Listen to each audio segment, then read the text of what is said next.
What if the flood outside your window was not your biggest problem? What if something was swimming through it? Thrash, released in 2026, takes a catastrophic hurricane and adds a threat no evacuation plan can prepare you for. Stay with us until the end, because this story wastes no time turning fear into chaos. Welcome to Hollywood Movies Insight. The movie opens in a coastal town, where warnings of a massive storm spread fast. Stores begin shutting down, families rush to pack their cars, and entire neighborhoods start evacuating before it is too late. Everyone can feel that something serious is coming. But in the middle of all that panic, one woman remains completely still. Her name is Dakota, and while everyone else is trying to escape, she refuses to leave her home. To outsiders, it looks reckless, but for Dakota, this house is the last connection she has to her late mother. Every room holds memories, and grief can make people hold on to places long after danger arrives. That emotional attachment becomes her biggest weakness, because storms do not care about memories. Not far away, we meet three siblings spending time near the water. Ron is the oldest, Dee is sharp and alert, and Young Will follows their lead. Their moment of peace ends when their stepfather William shows up. From the second he arrives, it is obvious this man brings tension wherever he goes. He talks down to the children, barks orders, and carries himself like someone who enjoys control more than responsibility. Some people become dangerous long before any monster appears, and William is exactly that kind of threat. The story then shifts to Lisa, a woman who is heavily pregnant and trying to get home before the storm gets worse. She is already dealing with enough stress, and the film smartly adds personal pressure before the disaster even begins. She speaks to her worried mother on the phone while traffic builds around her. Roads are filling, people are fleeing, and the bridge ahead suddenly closes. That one moment changes everything. Lisa realizes she may be stranded with labor approaching and no safe way out. She tries to convince herself it is just another storm warning, but denial is common right before reality hits hard. Next, we meet Edward, a marine expert who studies ocean patterns and coastal threats. Unlike most people, he understands exactly what these warning signs mean. When the latest report comes in, even he looks shaken. This is not a routine storm. It is the kind of system that can swallow roads, homes, and entire sections of a city. Edward immediately calls Dakota, begging her to leave while there is still time. We learn that Dakota is his niece, and after losing his sister, protecting her clearly means more than he says out loud. But Dakota refuses again. She would rather stay with the memory of her mother than abandon the place she loves. Edward finally tells her that if things go wrong, he will come for her himself. It sounds noble in the moment, but promises become dangerous once disaster starts. Then the storm arrives, and it hits with full force. The wind tears through streets, rain crashes down in sheets, and within moments the town begins losing control. But the real catastrophe comes when the dam fails. Once it breaks, massive walls of water surge straight into the city. Cars are lifted like toys, roads disappear, and buildings begin taking damage almost instantly. This is where the movie becomes more than a weather survival story. Nature is no longer outside the city, it is inside every street. Lisa is still trapped on the road when floodwater races toward her. A truck driver tries to stop her because a fallen tree blocks the way ahead. He tells her to turn around, but panic often creates bad decisions. Lisa accelerates, hoping to force her way through, and crashes directly into the obstruction. Seconds later, the water slams into the area. The truck driver is swept away, and Lisa's car is carried off before smashing into another tree. Now she is stranded inside a sinking vehicle, unable to move forward or backward. Scenes like this work because they turn the most ordinary places into traps. But the movie adds an even worse twist. The nearby truck had been carrying raw meat, and when it spills into the floodwater, blood and scent spread through the streets. In a normal flood, people fear drowning. In this flood, something else is already moving beneath the surface. Sharks begin following the trail straight into the city. That is what makes this premise so memorable. The storm creates the chaos, but the predators turn that chaos into terror. Meanwhile, William and his wife sit comfortably in their basement, drinking and acting as if their house can outsmart nature. Their confidence feels foolish, but it also reflects how many people underestimate danger until it is already inside their walls. Elsewhere, reporters gather outside Edward's office, hoping for dramatic headlines. They want a story. What they do not realize is that the real story has already begun. Back at Edward's office, reporters keep pushing for dramatic answers about the storm. Edward stays cautious, saying it is still too early to know the full scale of what is coming. But one reporter mocks the warnings and mentions that some stations are already claiming sharks could end up swimming through the city streets. It sounds ridiculous for a moment, the kind of headline designed to scare viewers. What makes the scene work is that the audience already knows reality is about to become worse than any rumor. Outside, the flooding spreads rapidly. Windows at Dakota's house shatter under pressure, and water starts pouring inside. Her decision to stay no longer feels brave.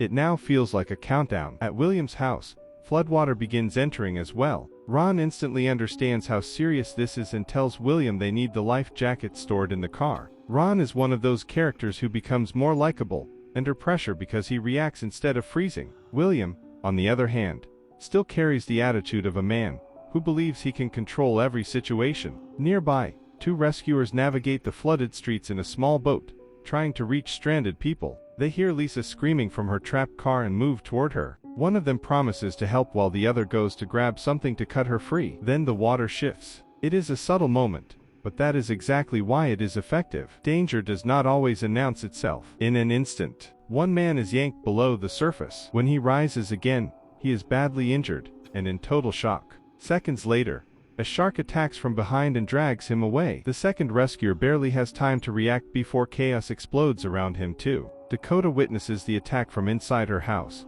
and screams that there is a shark in the water. Lisa panics, trapped in the car, and now realizing the flood itself is no longer the only threat. The injured truck driver from earlier tries to escape, but the violence around him becomes immediate and brutal. The movie moves fast here, and that pacing matters because panic spreads quickest when nobody understands what they are facing. Edward then receives confirmation that the dam has broken, and the city is completely underwater. He immediately knows what that means for Dakota. Roads are blocked, emergency systems are overwhelmed, and reaching her may already be impossible. So he makes a desperate bargain with the reporters. They want a headline, and he needs transportation. He tells them to get him close to Dakota's neighborhood, and he will give them the story they came for. It is a smart character moment because survival often depends on using whatever resources are left, even people you do not fully trust. At William's house, the family tries to leave with life jackets, but the water outside is already crawling with danger. As soon as they step out, a smaller shark attacks William. Before anyone can recover, a larger shark strikes his wife and kills her instantly. It is a brutal reminder that nature does not pause for family drama. Inside the house,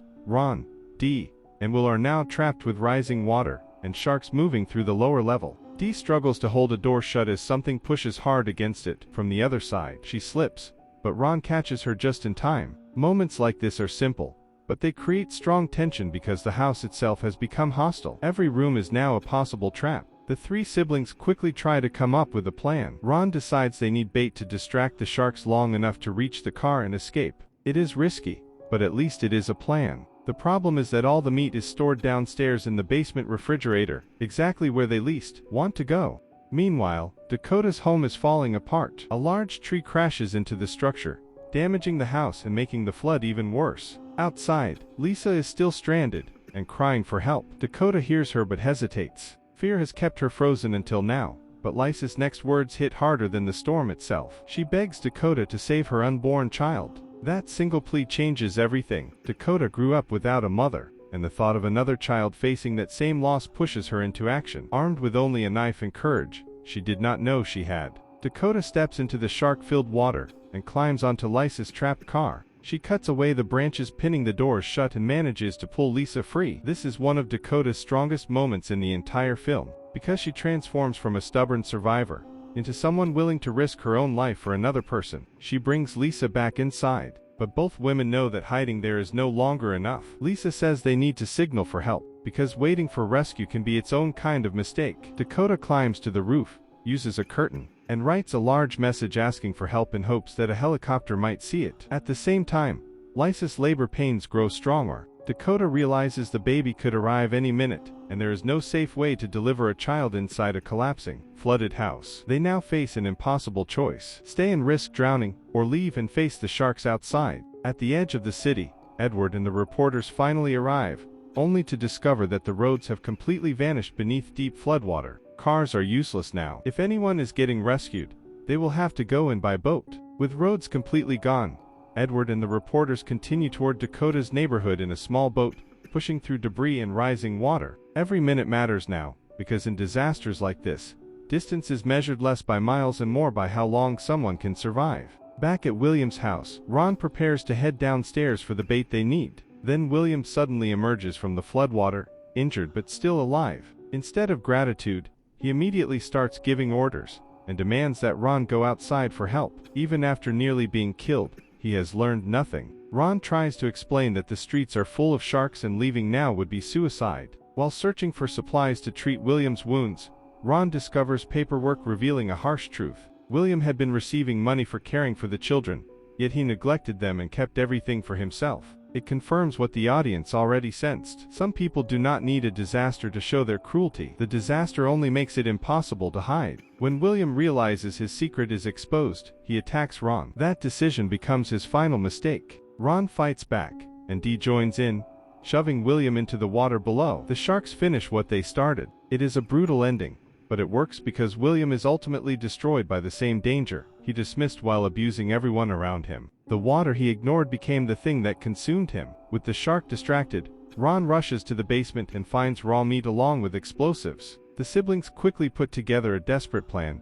tying the bait to the dynamite and tossing it into the water. A shark takes the lure, and seconds later the blast kills it. It is messy, reckless, and dangerous, but survival rarely looks clean. With the immediate threat gone, they make a run for the car, and finally escape the house that had become a prison. Meanwhile, Lisa tells Dakota there is still a rescue boat outside, left behind by the men who were attacked earlier. If they can reach it, they may still have a chance. But Lisa's labor pain is getting worse, and she can barely move. Dakota decides to go alone and bring the boat back to the house. She grabs a flashlight and fills a bucket with raw meat, using the only strategy available: distract the predators long enough to move. As Dakota wades through the dark water, she tosses pieces of meat whenever a shark moves near her. It is a tense sequence because she is not overpowering the threat. She is only buying seconds from it. Step by step, she reaches the boat. Then the bucket runs empty. A massive shark appears directly in front of her. Instead of thrashing or screaming, Dakota stays perfectly still. After a long moment,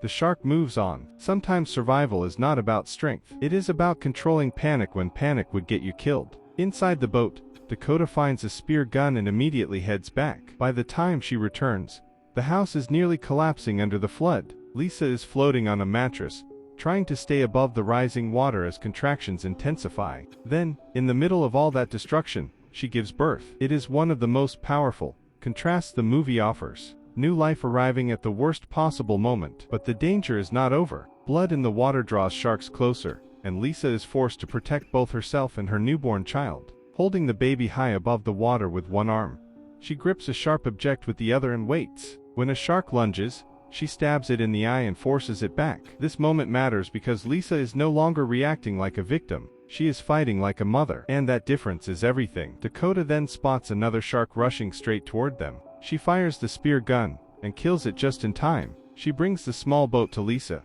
but right as they try to climb aboard, a giant shark slams into it, and flips them both into the water. The film keeps raising the stakes by never allowing safety to last more than a few seconds. Just before the final attack lands, Edward arrives in his boat. He activates a marine deterrent device that sends a high-frequency signal through the water, driving the sharks away. The predators scatter, and that moment of confusion is all Edward needs. He pulls Dakota, Lisa, and the newborn onto the boat and gets them clear of the flooded zone. At last, they reach safety. Lisa is able to contact her mother and show her the baby, turning one of the darkest days of her life into the beginning of something new. Across the city, destruction remains everywhere, but a few people made it through. Dakota, who learned that memories cannot protect you but courage can. Lisa, who refused to give up even when survival seemed impossible. And Ron, Dee, and Will, who escaped both the storm and the man who had mistreated them for far too long. The movie ends by reminding us that disasters do not create character, they reveal it. Some people collapse under pressure, some exploit the chaos around them, and some discover a strength they never knew they had. In the middle of floods, sharks, and a city torn apart by a hurricane, survival belonged to the ones who never stopped fighting. If you made it to the end, thank you for watching. If you enjoy breakdowns like this one, make sure to subscribe and hit the notification bell so you never miss a new upload. We cover new releases every week, and there is always another story worth telling. See you in the next one.